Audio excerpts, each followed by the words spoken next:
Olympiade est un film de Jacques Audiard qui a été réalisé cette année et qui se passe à Paris dans le 13e arrondissement, justement dans le quartier des Olympiades. Pourquoi vous êtes parti alors? Pour m'installer à Paris. C'est un film qui a la particularité d'être donc en noir et blanc. On a trouvé avec Enzo que c'était un procédé qui mettait vraiment en valeur les corps et que du coup ça révélait aussi la beauté des acteurs. Donc on a aussi remarqué que ce film est tourné avec presque que des plans fixes et aussi la caméra en fait se situe à taille humaine. Donc on est vraiment à la hauteur des acteurs et donc ça nous met une sorte de proximité avec eux et avec les personnages. Par exemple, dans le film, il y a plusieurs moments en extérieur où les scènes se passent dans la cité, mais par contre, la cité n'est jamais filmée en plan large. On a trouvé que la musique était quand même assez importante dans ce film parce que il y avait une musique électro donc, de l'artiste Ron. Et en fait, cette musique va accentuer un peu l'effet moderne du film, donc qui traite d'un triangle amoureux. Et il y a aussi une très grande importance des décors, parce qu'à chaque fois que les personnages sont dans Paris, dans le métro, dans la rue, il y a toujours une avancée dans l'histoire. Ce n'est jamais fait au hasard. Par exemple, il y a un moment où deux personnages sont dans le métro, Camille et Nora, et cette scène du métro va faire avancer leur histoire sentimentale. Voilà. Et aussi, donc on a dans ce film en fait une diversité qui n'est même pas abordée en fait réellement. Il n'y a pas de barrière communautaire, tout ça a été effacé, c'est vraiment concentré sur les sentiments des personnages et comment ils se sentent par rapport aux autres. Et donc on a trouvé ça très bien parce que c'est vrai qu'aujourd'hui, des films comme ça, on n'en voit pas souvent. En fait, on a presque des relations humaines et sexuelles qui se transmettent aussi par la communication sur les réseaux sociaux. Et bien qu'on ait donc des relations sexuelles qui sont qui arrivent en vrai, mais on a aussi ce thème-là qui est abordé et qui va aussi un peu compléter l'aspect de la solitude en fait des personnages parce qu'ils vivent des histoires d'amour chacun, mais ils sont quand même très seuls et donc se retrouvent aussi dans ces réseaux sociaux-là. Après, même si la façon dont on parle, ça n'a pas l'air très gai, le film est quand même très drôle et justement on ne s'y attendait pas du tout. Ouais. En regardant le synopsis, on s'attendait à quelque chose de beaucoup plus sombre et dur. Et finalement, c'est un film qui se veut vraiment très drôle, qui est une vraie comédie et c'est maîtrisé du début jusqu'à la fin. Et on passe de plusieurs émotions, mais il y a toujours quelque chose de frais dans le film et de rarement vu. Elle me rend taré, elle me rend complètement taré, je pense plus qu'à ça.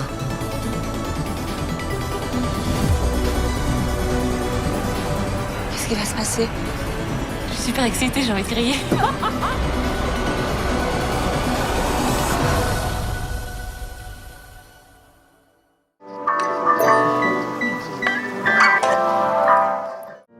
Qui est-il, cet inconnu? Se peut-il que celui que j'ai connu soit l'homme qui m'a fait jouir 3 fois? Hier, on est allé au théâtre voir le film Tralala des frères Larieux. Donc Mathis, t'en as pensé quoi?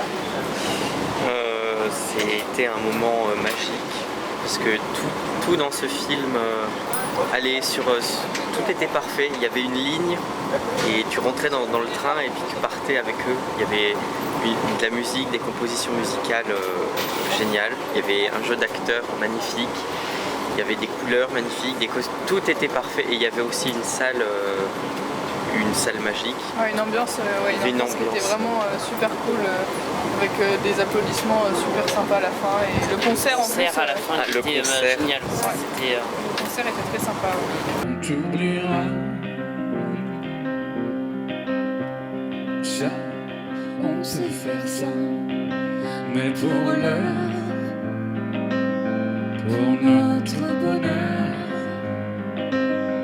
soigne tes adieux. Tu veux, il n'y a rien pour une fête ici, seulement le mot juste, seulement le mot juste.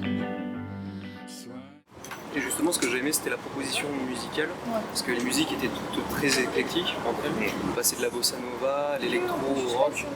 Donc je trouve ça quand même, c'était une proposition très originale, parce que d'habitude dans les comédies musicales, ça se tient à un seul style de musique.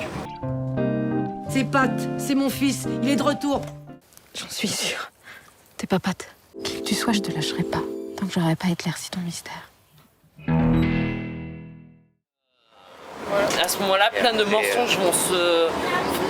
Il va être entraîné dans du mensonge, prendre la place de quelqu'un de disparu, Pat, entre guillemets. Et on l'amène à mentir. Il ne ment pas directement tout au long du film. Est-ce qu'on est tous d'accord avec ça? Non. Je pense qu'il ment directement, ça vient de lui quand même. Il rentre dans la brèche, je crois qu'il a une information sur la personne. Il aurait pu s'arrêter très tôt et au final, ces mensonges vont engager comme quelque chose de très... ça devient lourd à la fin, quoi, parce qu'il a une fille sur le dos, il a une femme, il est censé se marier. Donc c'est pas des petits mensonges quand même. Il en profite un peu parce qu'il a un manque d'argent. Et que au manque d'argent, est-ce que c'est sa seule motivation? Manque de famille aussi. Ouais. Les autres aussi d'ailleurs. Et même, il n'y a aucun moment, même quand ils... Non, à aucun moment ils sont contre l'idée qu'ils mentent, j'ai l'impression quand même. Franchement, c'était... moi j'ai beaucoup aimé déjà de voir une comédie musicale parce que c'est un genre que j'apprécie. Et surtout le côté décalé, le jeu des acteurs et le côté très musical.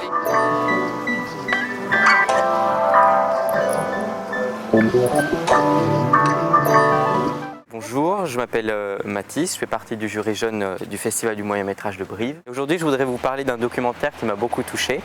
C'est celui de Charlotte Gainsbourg, Jane par Charlotte, dans lequel elle fait un portrait de sa mère à travers plein de dialogues, à travers des images, des photos, des vidéos datant de plusieurs époques, sur 2-3 ans. J'ai beaucoup aimé ce documentaire parce que ça m'a aussi ramené à ma propre relation avec ma mère, à ce que moi ce que je peux vivre et à notre histoire d'une certaine façon. Puis j'ai trouvé aussi très très beau de découvrir encore plus ces deux femmes que j'aime beaucoup. Et puis c'est aussi très très inspirant sur le cadre technique, ce côté très libre et très, très poétique. Et sur aussi l'idée de faire un film sur sa mère, de réussir comme ça à parler de sa mère, à tourner avec elle, à la montrer, à lui dire qu'on l'aime. Voilà. Bonjour, je suis Théo du jury jeune 2021 et je vais vous présenter La vraie famille. Anne est une mère de famille de 2 enfants et elle va recueillir en tant que mère d'accueil Simon dès son plus jeune âge, bébé. Et 5 ans plus tard, l'assistante sociale va demander à ce que Simon revienne progressivement chez son père.